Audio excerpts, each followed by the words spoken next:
লখিমপুৰ জিলাৰ উত্তৰ লখিমপুৰ মহকুমাৰ ঘোনাসুতি গাঁৱত। ঘোনাসুতি এখন সৰু সুঁতি আছিল সোৱণশিৰিৰ পৰা ওলাই প্ৰায় 9-10 কিলোমিটাৰ বৈ তাৰপিছত আকৌ সোৱণশিৰিতে পৰে। সেই ঘোনাসুতিখনৰ পাৰতে আমাৰ গাঁওখন ঘোনাসুতি গাঁওখন আছিল। ইতিমধ্যে ঘোনাসুতি নামটো মিৰিজীয়ৰী উপন্যাসত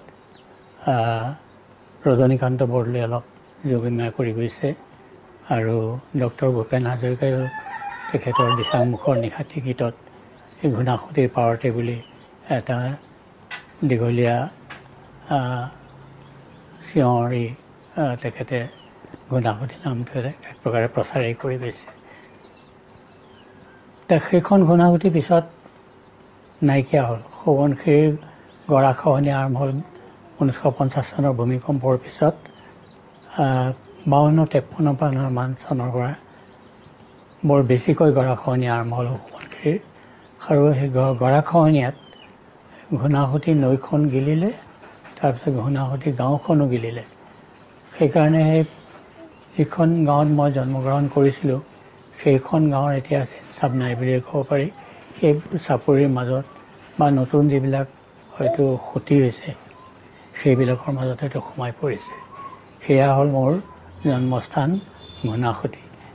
আৰু সেই ঘোনাসুতিতে এখন ঘোনাসুতি তামনচুক LP স্কুল বুলি এখন স্কুল আছিলে। সেইখন প্ৰাথমিক বিদ্যালয়তে মোৰ শিক্ষা আৰম্ভ আৰু সেই প্ৰাথমিক বিদ্যালয়ত তাৰপৰা প্ৰাথমিক শিক্ষাৰ সাং কৰি মই উত্তৰ লখিমপুৰ চৰকাৰী হাইস্কুল বুলি কৈ কোৱা হৈছিলে, নাম আছিলে, কিন্তু আজিকালি সেইটো হায়াৰ ছেকেণ্ডেৰী হ'ল। কিন্তু আমাৰ সময়ত উত্তৰ লখিমপুৰ চৰকাৰী উচ্চ ইংৰাজী বিদ্যালয় বুলিও কৈছিলে, চৰকাৰী হাইস্কুল বুলিও সাধাৰণতে কৈছিলে, গভৰ্ণমেণ্ট হাইস্কুল। সেইকাৰণে চৰকাৰীটো লগোৱা হৈছিলে। আজিকালি প্ৰভিঞ্চিয়েল স্কুলো ওলাইছে, কিন্তু সেইখন প্ৰকৃত চৰকাৰী স্কুল আছিল। সেইখন স্কুলৰ পৰাই